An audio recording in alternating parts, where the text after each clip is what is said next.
We are down here in Melvin's basement in the utility closet here. The unit that is down is the one marked bedroom here on the left hand side. There is one light up here on the right. Otherwise, not a whole lot of light on the back side of the unit. I don't know if you want to bring something along, but the unit itself is B-width, 40-inch, 41-inch tall furnace, both Lennox products. Coil is 24 inches tall, basically to the bottom of the plenum there. Gas on the left here, flues a 4-inch, tying into a 6-inch here, and going into an 8-inch T. Just replace this section of the 4-inch.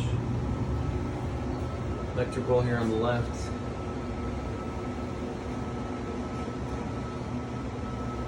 Humidifier, we'll see if we're going to reuse this or remount it, or excuse me, reuse it or get a new one. Just the control arm for that's up here.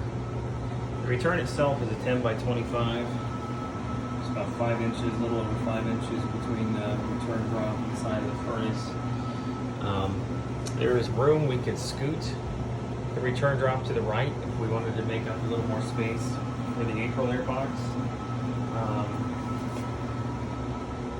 We could always move the actual furnace itself to the left, but then you're moving the flue on this side.